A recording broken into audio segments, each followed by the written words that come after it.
Aiming at showing the originality and the beautiful art, a musical concert was held at the Opera House. Musician Helmi Bakr composed the songs of the concert. A number of singers took part in the concert as well.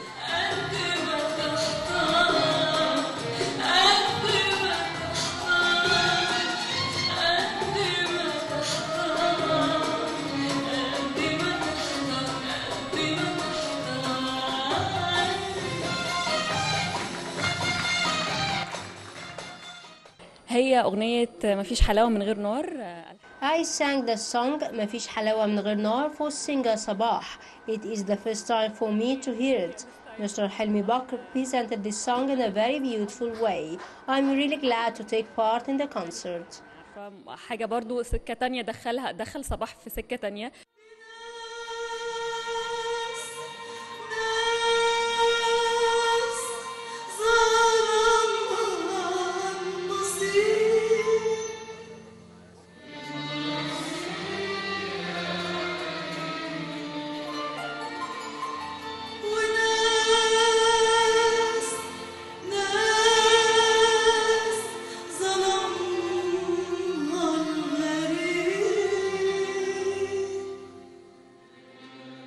Musician Helmi Bakr composed more than 1,500 compositions for many great Egyptian and Arab artistic figures like Ali al-Haggar, Midhat Saleh, Warda and Asala.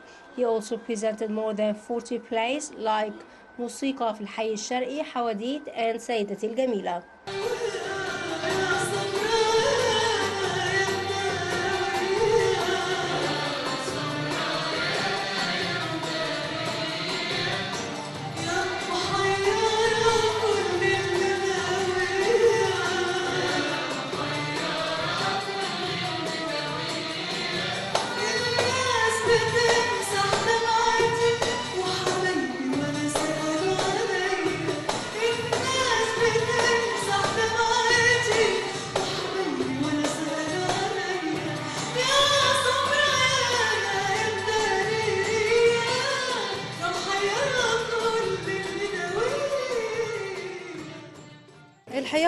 I really enjoyed the concert.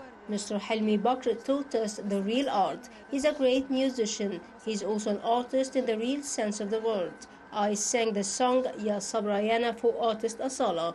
Hope the fans like it.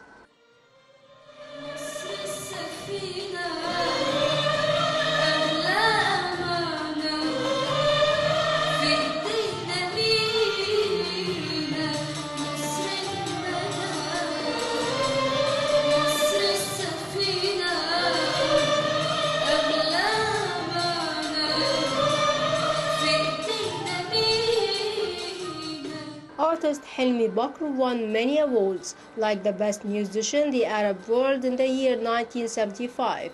He also won the Best Musician Award in the International Song Festival in 1998. He also won an award for the show Al-Hilm Al-Arabi. Basma Taha for Nile TV International.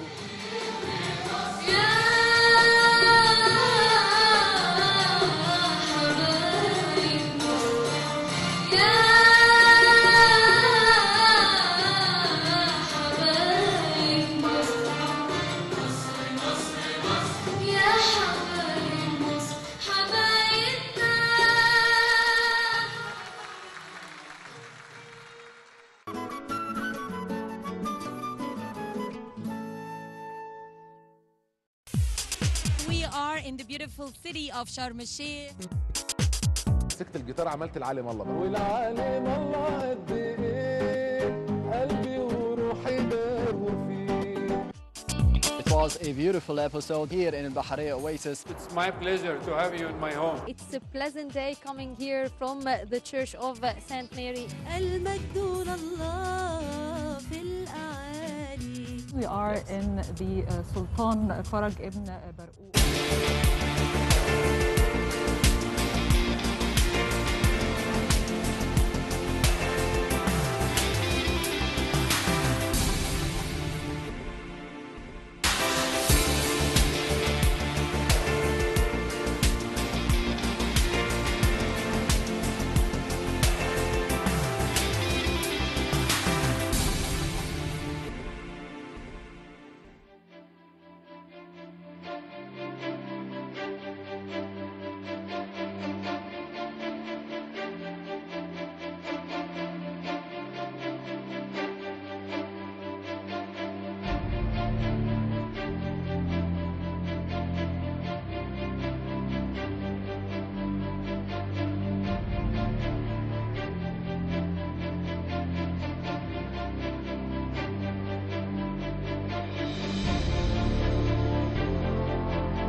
Welcome back, dear viewers. You're still watching Nile Cruise on Nile TV, and we have with us Heba Missiry. Heba Missiry, you're part of course, CULTNAT, and we're proud to be here today. Heba,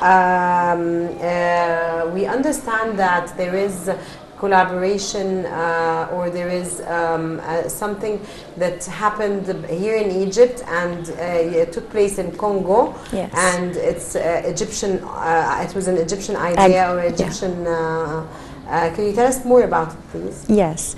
Actually, it was for like 5 years ago or 4 years ago, it was an agreement between the Congolese government and the minister of the Congolese government were actually he was actually paying a visit here in CULTNAT, and he was so impressed. That's the DRC, right? The Democratic Republic of Congo. Yes, Kinshasa. And he was very impressed about the project that we have, and he wanted to make a typical one in Kinshasa there to document their... A typical CULTNAT. Yes, a typical projection system. Not CULTNAT, but a typical projection system or a typical Culturama. As you saw it. So to document their Congolese heritage, which was actually mainly two parts, the folkloric heritage and the natural heritage, because they have a huge landscapes and different kinds of folkloric and dancing. So we did this, and they went there for about 10 days to do the setup and everything, and they provided them with the photos and information, and actually, and some of our colleagues here, they are photographers. They were taking by themselves the photographs and there. It's Egyptian made. Back in the Democratic Republic of Congo, it's Egyptian made. Yes, it's Egyptian made. The folklore and the heritage, is it Egyptian as well? Or yes, they actually display both the Egyptian heritage and the Congolese heritage. Which is wonderful. Yes, in Kinshasa there. Great. Yes. Heba, could you tell us about the different sectors of CULTNAT? We understand that CULTNAT has different sections. So yes. Can you talk to us about these different sections, yes. their main goals? Yes. Actually, here in our center, we disseminate our projects by different means. We have different showrooms here, starting from the projection system Culturama, as you see, that actually the most interested part we have, which actually focus on the heritage of Egypt, starting from the Pharaonic timeline or Pharaonic civilization, then passing through the Coptic and then Islamic modern times parts. And we have different shows already, like movies concerning temples in Egypt. We have, for example, El Sadat show, we have El Azhar show, we have also Luxor show, Cairo University, Book of the Dead show. Okay, so this is not interactive like the main show. It's somehow a movie style show. Then the second room or showroom, it's a gallery, we called it the micro gallery showroom, which includes all the projects or the programs we have. So including the architectural project, the archaeological, the folkloric, the musical, the economic, the press heritage, and different kinds. We have more than 30 projects or programs that we are working on. The third one is the room that we are sitting here in. It's called the Star Riders, which display the different inventions or the Arabs' inventions, especially in the Middle Ages, starting from the 10th century till the 15th century, mainly focusing on the tools that were measuring time, like clocks, like the water clock. Where is the clock that's displayed here? Yes, here is one of them. This is supposed to be a clock? Yes, it's the water clock, one of the oldest water clocks. It was located in Damascus, but it's now destroyed. It's not existed anymore. But we did the model typical as the real one. And we have actually our engineer here, Engineer Meher, who did it typical from the dimensions that were written in the manuscript. We have the sand clock as well. It's different from the traditional or the common one we are know already, but it's like very resembling or so close to the typical one. Are all of these different displays clocks? No, these are clocks, but we have like celestial globe. The one behind me, it's like a reflection of the sky. It was used like it was the calendar of the Arabs at that time. And it was used especially in the region of Khalif al-Ma'mun in the 9th century. And it was mentioned in a manuscript called the 48 Planets for Abdurrahman al-Sufi. He was one of the most famous astronomers in the 10th century. And mainly it was focusing on the zodiac signs at that time. Yes, so it was a reflection how the Arabs were thinking to reflect the stars in the skies and to put it on a circular shape, a celestial globe, like the geographical globe. As well, we have a geographical globe on the left side here, which actually made by also the geographers were in the Khalif al-Ma'mun region. It was in the 9th century at that time, but we don't have the real model, but we did the model typical from a manuscript as well. It's now exhibited in Turkey, in Topkapi library there. Its name is Topkapi. And we did the model as it is typically. Beautiful. Of course, Arabs were leaders in the field of astronomy. We have the astrolabs as well. It's very important. So it's now developed. You know the GPS now. So this is how it was developed. So it was working as a GPS at that time as a clock to measure time, to measure wells and mountains, to know the locations of the stars. So it would facilitate for the navigators how to navigate at night through their trips. So it's a multifunctional tool. So we can Heba, how do you make information and data available for visitors? Yes, we can disseminate our information by many means. We have our own website, we have the Facebook page, so through social media, of course. We do have publications that sold actually in certain different bookshops. We also have applications, mobile applications, and we can show desktop applications as well. Also through the indoors trips or visits that we are making here. Heba, what about activities that target children? Do you target students and children in general in your activities? You want to bring your children, Muhammad? You're impressed, huh? No, I'm just... Of course, yes. This is a very nice place indeed. And it's something that we should be proud of, just like you said, Rana. Of course, we know that the word of heritage or history is a huge word. And for children, we try to facilitate how to display this to them. So actually, we can choose some shows, not all of them, of course. So it depends upon the age of children. For example, if we receive schools or children's schools, especially in the grades of grade 2 or grade 3, in aged 8 years old or 7 years old. So we have some shows to show them, like Notion of Time, that will give them a very brief show about how the universe actually contained, or starting from the Big Bang, then the dinosaurs' appearance, or the human beings after that appeared. And after this, we have shows about history, for example. So we have, of course, children do study history in schools or in the history part. So we can do this by picking some kings or some queens and do this in a very simple way. Beautiful. So the techniques of displaying is very important. And geography as well. I mean, when you talk about the atlases. Yes, and of course this room to show them the sand clock or the water clock in the Middle Ages. So they are that's a bit of science very, very impressive, yes, to them. Heba, when you started working here, how did it click to your mind to be part of this cultural heritage that we are witnessing now? Okay, actually I've been working in the Biblioteca as a general organization till now 16 years, but I've been here... 16 years, you look much younger. Yes, but here in CULTNAT since 8 years.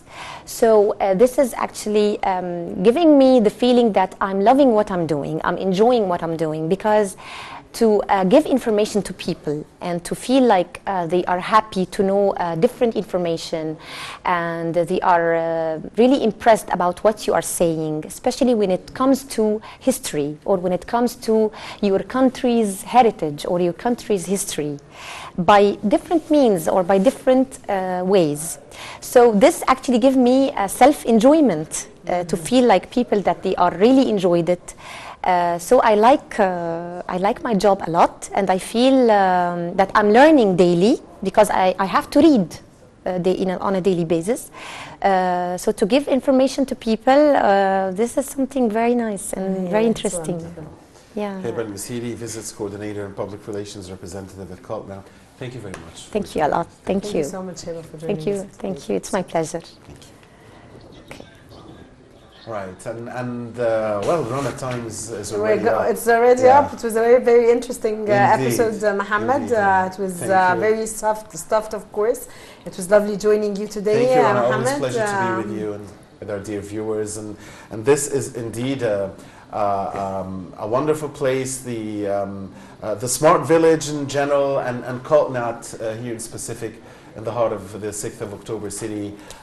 We do thank you, dear viewers, for watching us on Nile TV International, and we want you to stay with us. Thank you so much, dear viewers, for joining us in today's episode of Nile Cruise. I'm Rana Al-Qassas, and I was joined with my colleague Mohammed Abdurrahim. Thank you so much.